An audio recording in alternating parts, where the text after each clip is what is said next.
E aí, galera, dia agitado. O Vasco anuncia de maneira oficial a saída de Dimitri Payet.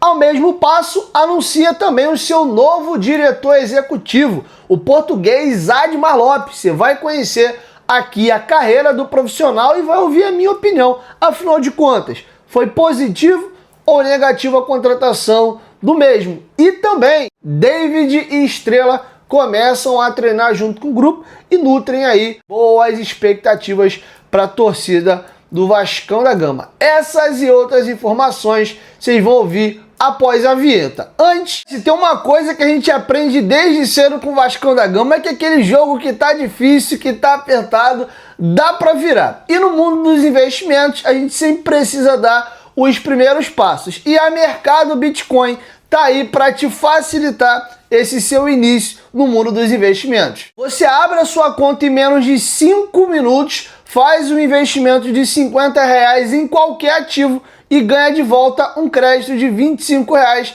na sua conta da Mercado Bitcoin. Mas atenção, esse crédito só cai para você depois de você fazer aquela sua primeira movimentação na conta. Não adianta depositar os 50 e deixar lá o dinheiro parado. E bom, para quem não conhece o Mercado Bitcoin é a maior plataforma digital de investimentos da América Latina, com mais de 4 milhões de clientes. E o melhor, tem transparência com Banco Central, CVM, Anbima e é a melhor opção para quem quer começar no mundo dos investimentos com confiança. A conta é gratuita e você pode estar baixando ou no link aqui da descrição ou no QR Code que está passando na sua tela sem fazer nenhum investimento. Você pode estar abrindo a conta, baixando para você ir conhecendo como é que funciona o aplicativo. Lembrando sempre que esse conteúdo não é uma recomendação de investimento. Consulte sempre as condições no link que está aqui na descrição do vídeo e leia o regulamento. Mercado Bitcoin,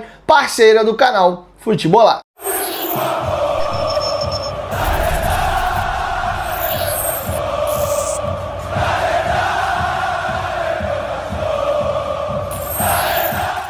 Seja bem-vindo ao canal Futebolaço, Dieguinho na área, como sempre com muitas informações para vocês. Like no começo do vídeo aí, tá chegando pela primeira vez, se inscreve aí no canal, ativa o sininho das notificações e sigam o nosso perfil oficial no Instagram e aproveita para seguir a lojinha do Futebolaço e mais uma da quiz da lojinha do Futebolaço. Que camisa é essa? No final do vídeo eu respondo para vocês. Mais uma peça rara que chega pra gente através da lojinha do Futebolaço. Essa aqui veio para minha coleção pessoal. Beleza? Mais itens antigos, históricos e até recentes do Vasco. Você pode estar adquirindo com a gente na lojinha do Futebolaço. O link está aqui na descrição do vídeo. Chama a gente lá no direct do Instagram. E se você tem alguma camisa aí em bom estado que você não usa mais porque engordou, seja lá pelo motivo que for, entre em contato com a gente que a gente pode estar adquirindo sua camisa também. Lojinha do Futebolaço, parceira do canal Futebolaço. Dito isso, galera, vamos começar o vídeo com a grande notícia de agora à noite. O Vasco tem aí o novo diretor executivo, é o português Admar Lopes. Vamos ao anúncio do Vasco? A nota do Vasco diz o seguinte: o Vasco da Gama informa que Admar Lopes é o novo diretor executivo de futebol, com uma carreira internacional sólida e passagem por clubes tradicionais europeus. O profissional português chega para comandar o departamento de futebol do Vasco, trazendo uma abordagem moderna, estratégica e integrada para fortalecer a área. Admar desenvolveu sua trajetória em mercados competitivos, tendo atuado em equipes como Porto, Mônaco e Lille, com fortes ênfases na identificação de talentos e na coordenação de processos de scout. Mais recentemente, ocupou cargos executivos no Boa Vista e no Bordeaux, onde liderou projetos esportivos em contextos de reestruturação. O profissional tem chegada prevista ao Rio de Janeiro nos próximos dias, representando mais um passo do Vasco em direção ao modelo de gestão profissional com foco em desempenho esportivo e sustentabilidade.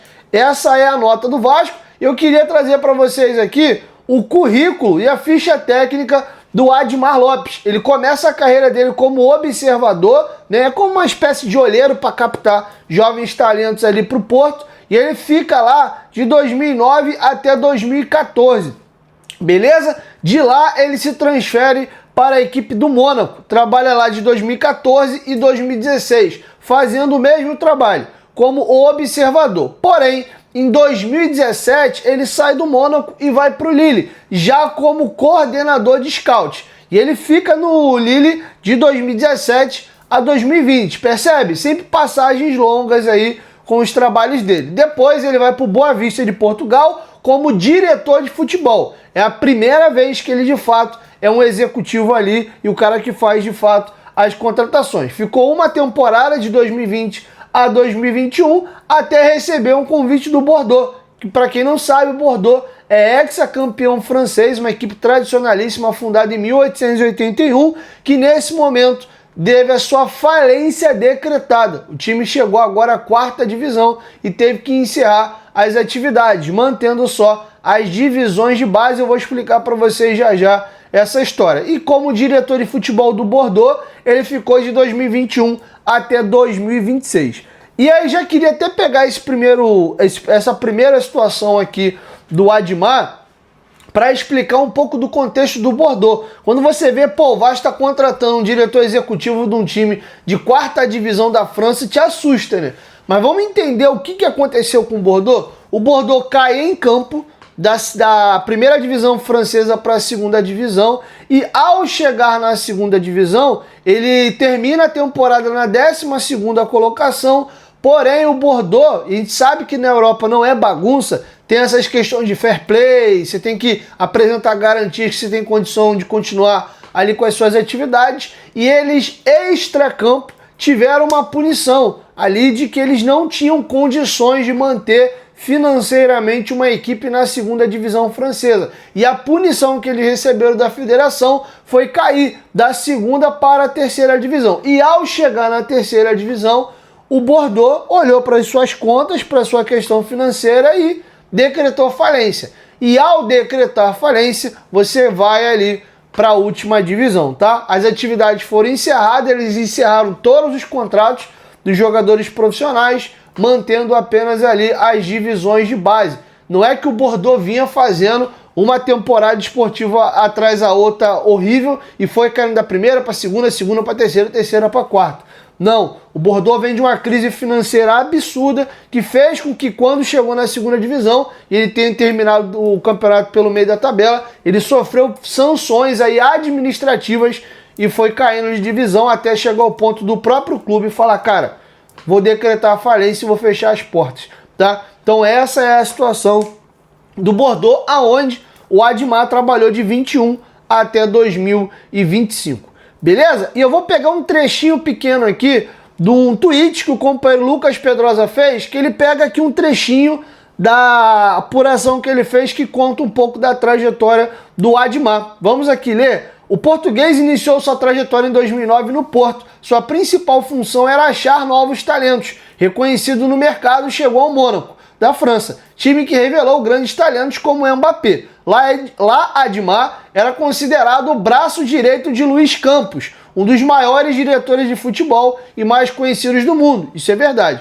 Atualmente, ele tem o cargo de conselheiro do Paris Saint-Germain. Ele ficou 4 anos por lá e chegou ao Lille, também da França, assumindo o cargo de coordenador de scout. Em 2020, iniciou sua trajetória como diretor de futebol no Boa Vista e hoje exerce o cargo no Bordeaux da França. A escolha do Vasco, aqui vem um trechinho de apuração do Pedrosa, a escolha do Vasco por Admar tem a ver com uma mudança de perfil que o clube quer no mercado de transferências, tendo um nome com conhecimento mundial de atletas, tanto para a base quanto para jogadores prontos, trazendo agressividade ao clube e também colaborando com o projeto esportivo que o Cruz Maltino busca como ideal. Agora aqui vai entrar opinião, tá? Vim trazendo para vocês informação, vou trazer a minha opinião. Dieguinho, você gostou da contratação do Admar? Não gostei e nem desgostei. Para mim é uma incógnita bem grande. Assim como seria qualquer um dos que estavam pelo menos aí sendo ventilados no mercado. O ponto positivo é que ninguém trabalha a quantidade de anos que ele trabalhou em clubes relevantes na Europa, não estamos falando talvez de clubes da primeira prateleira, mas o Porto é um senhor time, é um dos maiores de Portugal. Porto, Benfica e Sporting. Mas no todo da Europa, vamos dizer que o Porto é uma equipe de segunda prateleira. O Mônaco é uma das principais equipes francesas. O Lille já é uma equipe de segunda categoria dentro da própria França, mas tem lá a sua importância. O Bordeaux é ex-campeão francês, porém, administrativamente, o clube vem numa zona desgraçada ao ponto de ter que fechar as portas e falir. Mas assim, ele foi fazendo passagem e galgando. Olheiro, coordenador de scout, diretor executivo, saiu de um clube para o outro contratado. Em termos de projeção de clube, ele dá um salto, sai do Boa Vista para o Bordeaux, mas chega lá no Bordeaux e pega aquela confusão toda que fez com que o clube falisse. Lembrando que o executivo não é o cara das finanças, né? Colocar na conta dele aí a situação financeira e o fechar de portas ali do Bordeaux é um pouco pesado, tá bom? Então, assim, esse é o ponto positivo. Ele tem uma carreira, sim, bacana. Uma experiência relativamente curta como diretor executivo. De fato, são 5 anos, de 2020 para cá. O maior ponto negativo que eu vejo nessa brincadeira é que ele não tem experiência e não conhece o mercado brasileiro. Eu acho que é fundamental você conhecer o mercado brasileiro. Você pode trazer jogadores que estão fora do país? Pode, sem problema algum. Mas é importante alguém que conheça os brasileiros e os nossos mercados locais. Ele vai ter que ter uma ajuda e um empurrãozinho da galera daqui. Agora, óbvio que um cara que vem de escola europeia, que vem de trabalho por trabalho, em equipes de bom nível europeu, esse cara vai trazer uma bagagem bacana. Pode exigir, por exemplo, uma aceleração nas obras do centro de treinamento, auxiliar na melhora de reestruturação e processos. Isso é importante. Agora, qual é a moral que ele chega no mercado? Sinceramente, eu não sei. Uma coisa é você trabalhar na Europa, outra coisa é você trabalhar aqui. E agora vai, para mim, o principal comentário que eu tenho para fazer sobre essa questão de diretor executivo, independente de quem fosse contratado, eu tenho certeza que a maior parte da torcida do Vasco estaria insatisfeita. E eu explico os motivos. Primeiro, que a gente não tem no Brasil um mercado de grandes diretores executivos, pelo menos no que tange aí a badalação, a nome, a ser profissionais festejados, digamos assim, cobiçados. Os dois executivos, de fato, que tem nome no Brasil, um é o Alexandre Matos, que vive uma fase de carreira terrível. A passagem dele no Vasco foi horripilante. A passagem dele no Cruzeiro não foi boa, inclusive acabou de ser demitido de lá. Tá assumindo aí agora a equipe do Santos. E é um cara que, inclusive, pegou uma fama de gastão nos últimos anos aí, com razão. Fazendo negócios exorbitantes aí e por jogadores de qualidade duvidosa.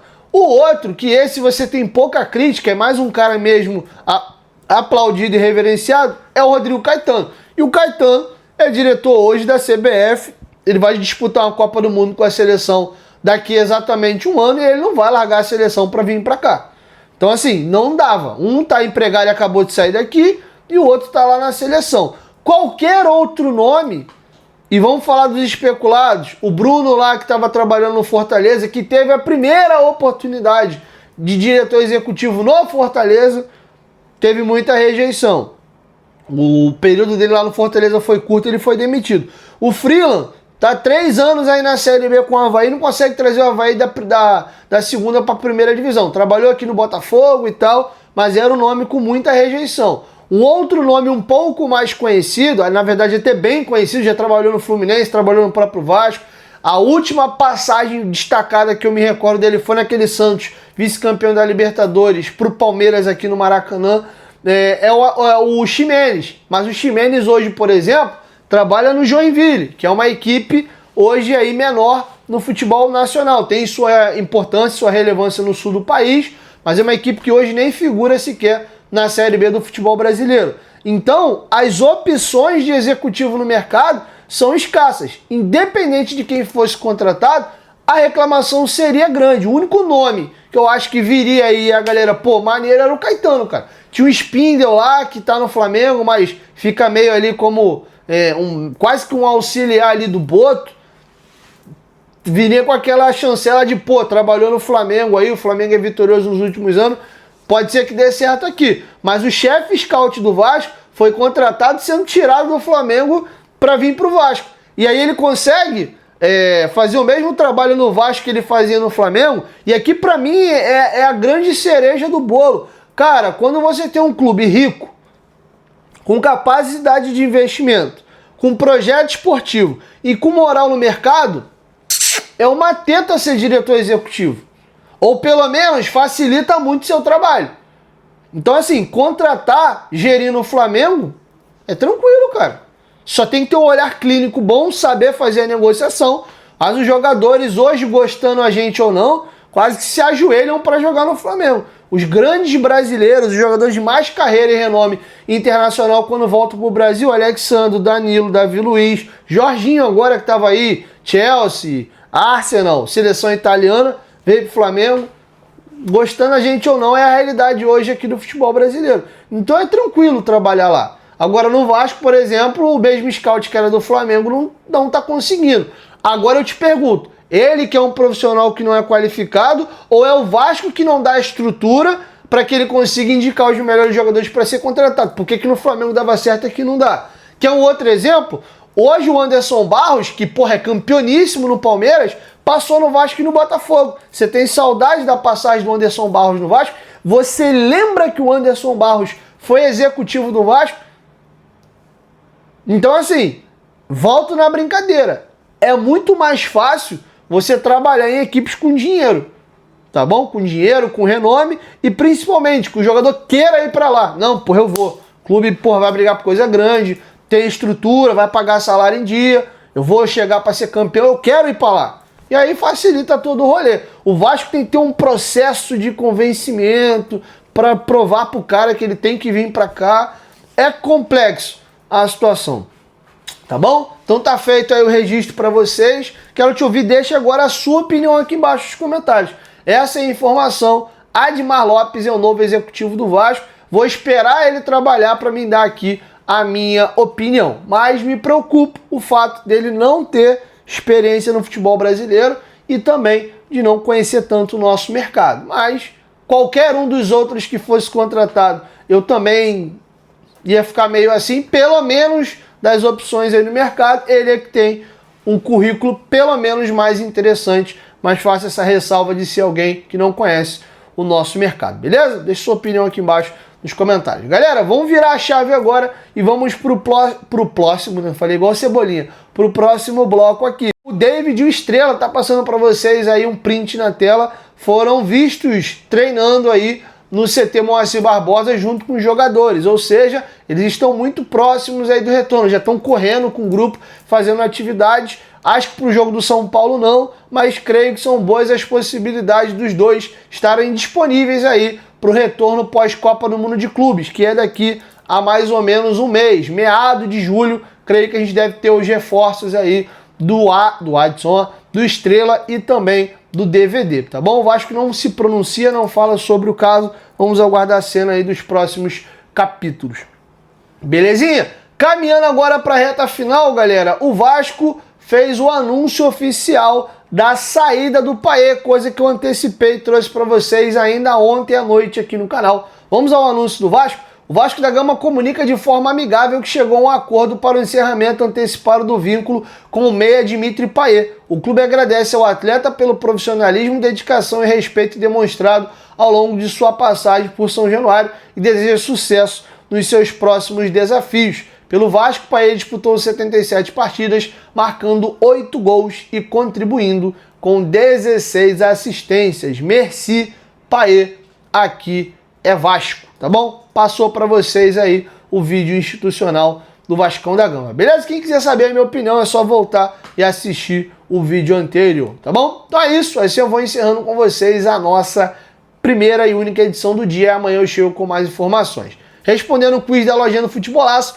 essa aqui é a segunda camisa que a Umbro lançou pro Vasco quando ela chega ao Vasco aqui em 2003. Essa aqui é a camisa da temporada 2003-2004. Camisa bem bacana, clássica, bem básica, com a gola aqui careca em preto e branco, a manga toda branquinha só com detalhe em preto e branco aqui embaixo também. Uma faixa diagonal um pouco mais fina. Eu achava bem legal as cruzes de malta da Umbro, que elas são um pouquinho menores. Bem legal, cara. Essa camisa aqui é um básico bem feito. Marca registrada da Umbro na sua primeira passagem no Vasco. entre 2003 ali até 2006. Eu não conhecia tanto os uniformes da Umbro, eu era moleque nessa época e olha, eu tô apaixonado. Agora eu conheço todos eles, é um mais bonito que o outro. O que eu menos gosto, por incrível que pareça, é o do título carioca de 2003, mas desse aqui em diante é um mais bonito que o outro. Tem um terceiro uniforme de 2003 que é preto com dourado, tem um meio cinza furadinho com as logos da Umbro aqui, meio cinza com dourado, preto com dourado também, que era o terceiro uniforme de 2005. Incrível, tem essa aqui na cor branca na preta, tem a 2004, 2005 que tem um umbrozinho aqui no ombro, bem bacana, com a gola aqui um pouco redonda, tem uma que tem os 40 anos do Romário. Mano, aquela camisa é linda demais, um espetáculo. Enfim, tem a Umbro Diamante, que é de 2006, que tem um X no ombro aqui. Cara, tem muita camisa bacana do período da Umbro. Eu achava até que pós-capa os uniformes que eu mais gostava era da Reebok, mas agora olhando melhor e conhecendo mais os uniformes da Umbro da primeira passagem, que eu não conhecia tanto, eu posso assegurar que depois da capa a Umbro fez os melhores uniformes do Vasco, apesar de eu gostar de alguns uniformes também da Reebok, tá bom? Então tá respondido aí a resposta do quiz da lojinha do Futebolaço. Se você quiser comprar camisas bacanas como essa aqui, entre em contato com a gente se quiser vender uma sua também, beleza? 1, 2, 3, Futebolaço, tamo junto família, e amanhã eu volto com mais uma edição. Tamo junto.